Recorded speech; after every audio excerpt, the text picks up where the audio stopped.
Bienvenue à l'émission L'Évangile, notre espoir aujourd'hui. Nous allons poursuivre dans cette série sur l'amour qui est le moteur de la vie. Et l'amour nous motive à nous lever chaque jour et continuer notre vie. Euh, L'amour nous donne euh, des objectifs dans la vie bien précis, un sens à la vie, quand la base de notre vie, c'est l'amour. Et je te pose la question bien simple ce matin. Qu'est-ce qui te motive quand tu te lèves le matin?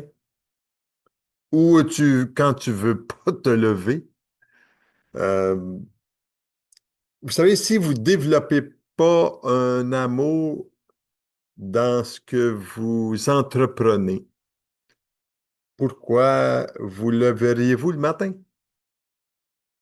Euh, Toi et moi devons et pouvons passer des périodes parfois difficiles dans la vie. Et euh, nous avons besoin de passer à travers des moments parfois où ce que l'amour n'est pas le centre de notre intérêt et c'est tragique. La santé mentale aujourd'hui, dans notre génération, elle est en défaillance et progresse dans la noirceur émotionnelle, morale et spirituelle. Euh, Où est-ce qu'elle est votre ancre dans la vie? Sur qui t'appuies-tu? Pour avancer, cheminer, améliorer tes relations,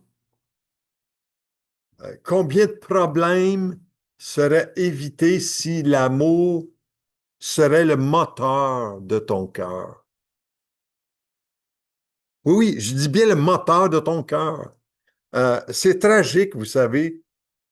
Euh, J'en suis blessé, déchiré, avec une énorme compassion quand je vois des témoignages de vie bouleversée comme il y a eu en Colombie-Britannique cette semaine avec la tragédie de la tuerie d'un d'un garçon euh, biologiquement né, garçon, et qui a tué des enfants, des adultes. Ça me bouleverse énormément. Euh, il y a un article que j'ai lu il y a quelque temps à Radio-Canada. Cet article disait quand la maladie mentale devient une question de sécurité publique.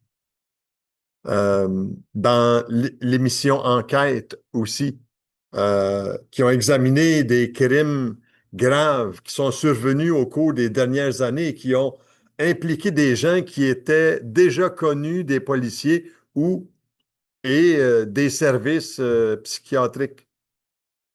Et malgré tous les signalements en amont, ces drames-là n'ont pas été évités.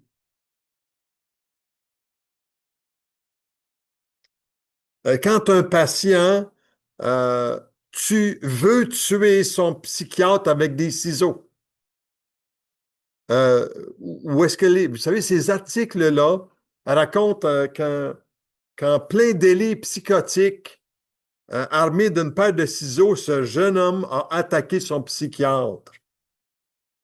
Il a été accusé de tentative de meurtre. Mais ce que l'histoire ne dit pas, c'est qu'avant les événements, cela faisait déjà quelques années que ses parents multipliaient les appels à l'aide. Et combien de personnes crient à l'aide aujourd'hui? Parce que le moteur de leur vie n'est pas l'amour.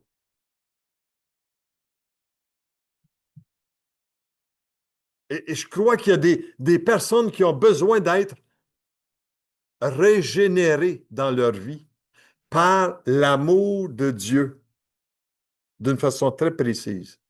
Et chaque personne ici-bas sur Terre, sans exception, cherche deux choses, à aimer et à être aimé.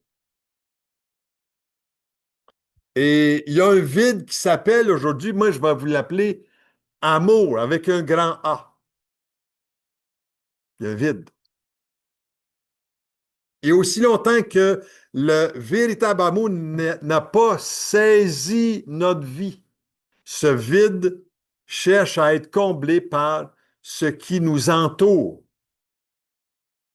c'est-à-dire le matériel, nos activités, les personnes qui nous entourent. Et le résultat est frustration, déception, incompréhension, abus, etc. Je pourrais continuer. Et ça fait... Est-ce que ça vous est déjà arrivé, vous, de être frustré par des circonstances dans des événements familiaux, des événements relationnels, au travail, dans votre voisinage, un manque d'amour, d'incompréhension. Et si vous recherchez l'amour dans les choses autour de vous, vous serez insatisfait, assurément. Et je te pose la question ce matin en écoutant cette émission. Quel genre d'amour recherches-tu? Est-ce possible que tu cherches l'amour sans savoir qu'en réalité, tu recherches Dieu parce qu'il est amour. Il est la source de l'amour. Et la Bible dit qu'en lui nous vivons, en lui nous bougeons, en lui nous existons. Et c'est lui qui nous accorde le mouvement et l'être. J'aime beaucoup les versets de la parole de Dieu. Quand Dieu dit, vous savez, il y a tellement de gens aujourd'hui qui euh, ne se sentent pas aimés. Peut-être vous aujourd'hui, je ne sais pas. Et qui ne se sentent pas aimés à leur juste valeur. Quel est le problème? J'aimerais vous dire que Dieu, lui, a déjà prouvé qu'il t'aime. Il l'a prouvé. Dans l'Épître aux Romains, chapitre 5, verset 8, ça nous dit, mais Dieu prouve son amour en ce que lorsque nous étions pécheurs, Christ est mort pour nous. Wow! Quelle déclaration forte! Vous savez, quand Dieu a tant aimé le monde qui a donné son Fils unique, la Bible dit que l'amour de Dieu, elle est répandu dans notre cœur par le Saint-Esprit. Comment puis-je avoir le Saint-Esprit dans ma vie?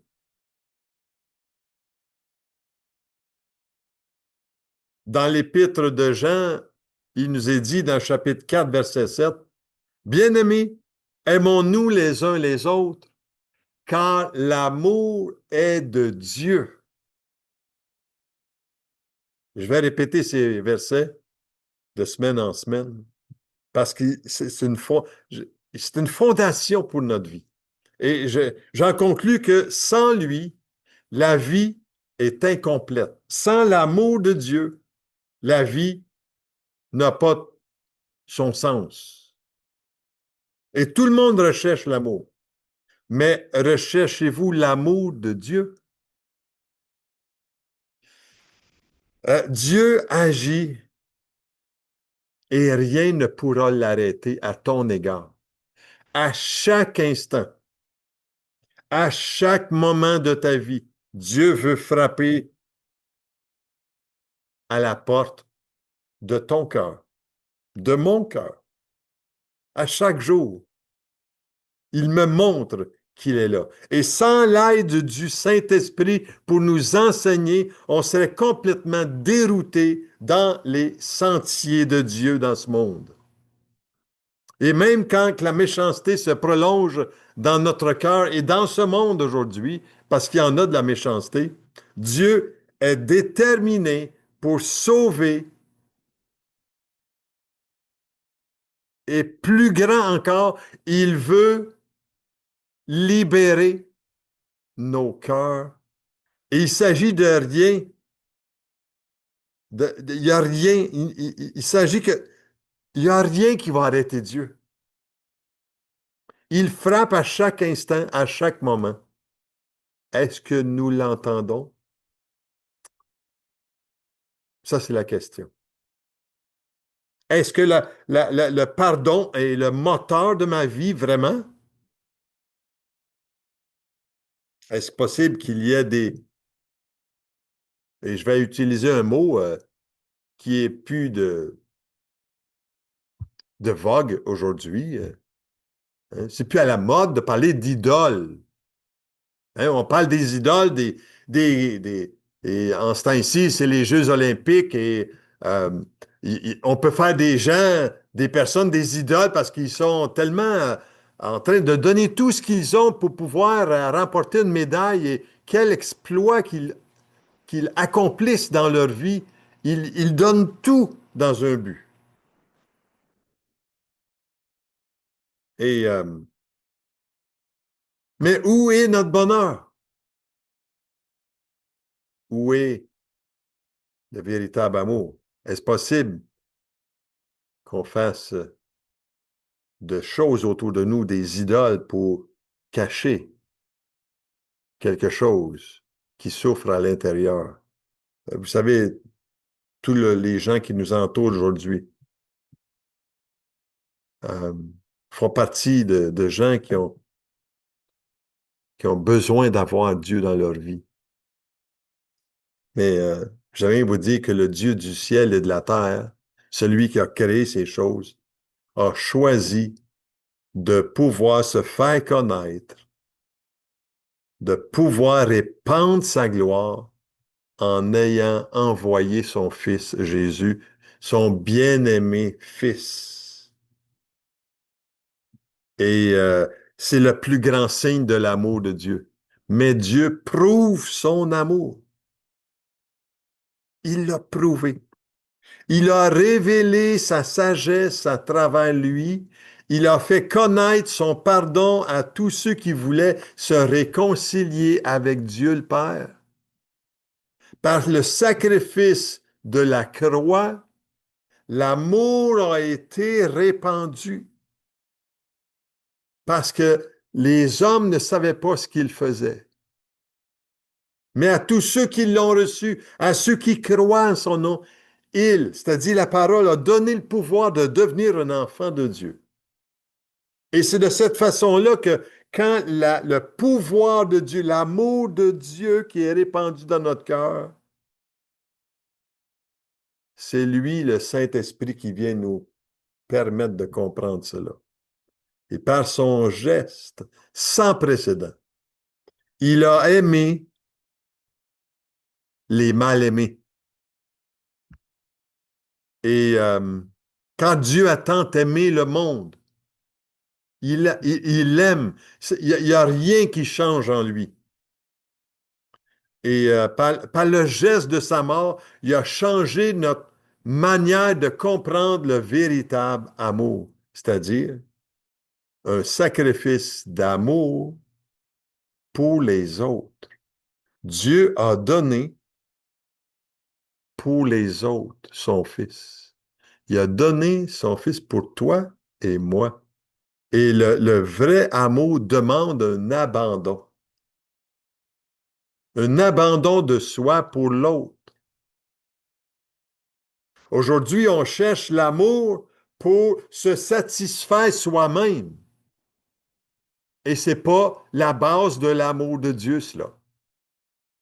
Oui, il y a un sentiment intérieur qui sévit pour satisfaire un besoin, mais c'est un besoin égoïste qui n'est pas basé sur le moteur de la vie qui est l'amour. Et sa sagesse à Dieu est plus profonde que toute la sagesse de tous les hommes ensemble, réunis. Et les Écritures décrivent avec exactitude le souci d'un Dieu qui se préoccupe du bien-être de tous et chacun ici-bas sur terre, de toi et de moi. Et même ceux qui se disent son peuple aujourd'hui, son Église, négligent parfois et méprisent sa parole et son amour parce que Dieu va continuer pareil à aimer tous ceux qui veulent être transformés. Et il ne renoncera jamais à continuer à aimer parce qu'il aime, lui, d'une façon inconditionnelle. Et c'est de cette façon que Dieu nous appelle à mettre dans notre moteur cet amour inconditionnel envers notre prochain. Et Dieu agit. Et rien ne pourra l'arrêter dans son élan d'amour pour quiconque croit. Jusqu'à la fin, Dieu va continuer d'aimer car Dieu est amour. Dieu a tant aimé le monde qu'il a donné son Fils unique, afin que quiconque croit en lui ne périsse point, mais qu'il ait la vie éternelle. Alléluia. Est-ce possible que tu sois sur un chemin de perdition aujourd'hui concernant l'amour?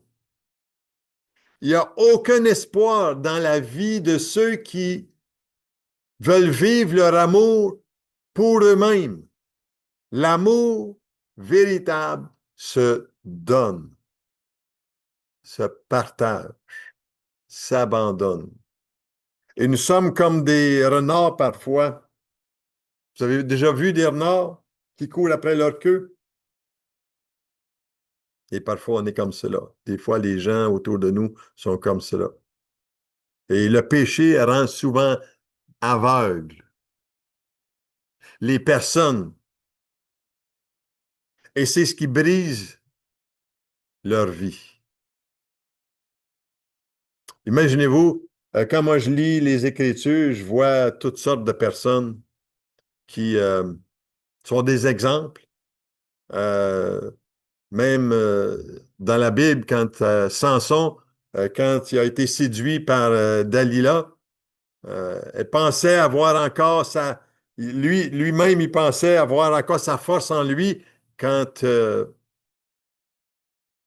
les Philistins sont venus lui crever les yeux et qui avait désobéi à la voix de Dieu. Il ne savait pas que l'Esprit de Dieu s'était retiré de lui. Et Dieu est Dieu seul et celui qui apporte une délivrance à ceux qui se confient en lui. J'aime beaucoup le prophète Isaïe qui dit dans le chapitre 43, verset 11, c'est moi qui suis l'Éternel, et hors de moi, il n'y a point de sauveur.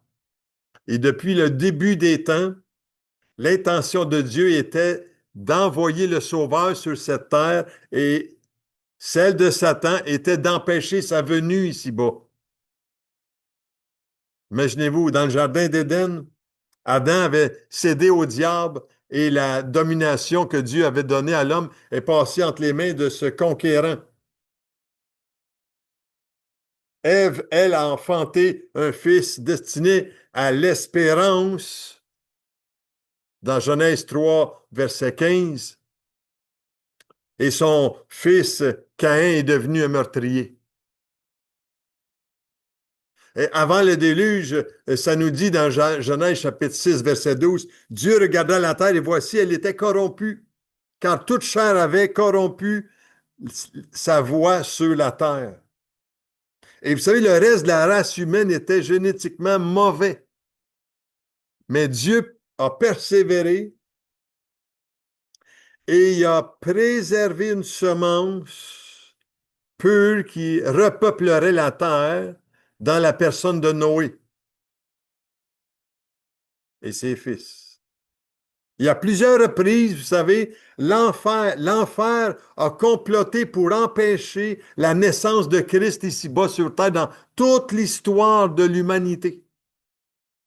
Mais la parole de Dieu est restée vraie. J'agirai, dit l'Éternel. Qui s'y opposera? Quand Dieu dit qu'il veut agir, le point que je veux en venir, c'est que Dieu te poursuit pour te faire connaître son amour. Et jamais il n'ira à l'encontre de cet objectif-là pour que tu puisses connaître que le véritable amour se passe à la croix de Jésus. Car Dieu a tant aimé qu'il a donné son Fils. Et c'est ça le message de l'espoir. L'Évangile, notre espoir. Nous sommes destinés, vous et moi, à découvrir la grandeur de l'amour de Dieu ici-bas sur terre. Et Dieu agit et rien ne pourra l'arrêter dans son élan d'amour pour ta vie, pour le monde. Il veut rebâtir le moteur de notre vie, de ta vie. Il veut refaire le cylindré dans notre vie. Et dans ce 21e siècle, Jésus est celui qui libère, qui sauve encore, qui guérit encore les cœurs. Il y a de la puissance plus que jamais dans le nom de Jésus parce qu'il veut nous accorder un moteur nouveau, rempli de son amour. Et Dieu n'est pas un Dieu qui est défaitiste, mais Dieu prouve son amour. En ce que lorsque nous étions encore des pécheurs, Christ est mort pour nous. Et notre privilège est de l'accompagner dans son œuvre. C'est mon privilège de pouvoir l'accompagner dans l'œuvre que lui veut produire en moi et à travers moi. Parce que je sais que dans ma vie, il y a des pistons d'amour qui sont introduits dans ma vie. Je suis rempli de cet amour que Dieu m'a donné pour vous le transmettre. J'aimerais aujourd'hui prier avec toi, si tu me le permets bien, qu'on puisse prendre un petit temps juste en se recueillant devant Dieu, simplement, et lui demandant, Seigneur, je t'invite dans ma vie aujourd'hui. Pardonne-moi mes fautes. Je veux m'en détourner aujourd'hui. Je crois que tu es mort sur la croix pour moi et que tu es ressuscité des morts aussi. Et je reconnais aujourd'hui que tu es mon sauveur. Viens dans ma vie, transforme-moi. Je te confie mon moteur aujourd'hui. Seigneur, je mets ma confiance en toi. Je te donne ma vie. Prends-la aujourd'hui. Au nom précieux de Jésus. La semaine prochaine, on va poursuivre avec l'amour vrai, le moteur de notre vie. Mais écoute bien ce chant.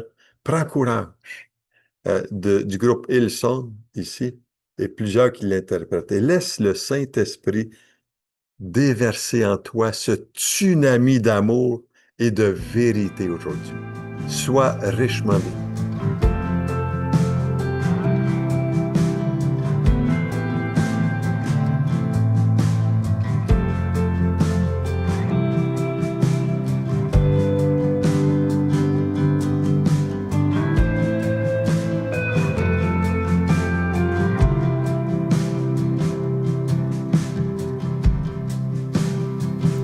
Il y a une lumière qui brille plus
Ô ce monde et toutes ses peines, prends courage, notre Dieu est vainqueur. Ô ce monde et toutes ses peines, prends courage, car il en est vainqueur. Ô ce monde et toutes ses peines, prends courage, notre Dieu est vainqueur.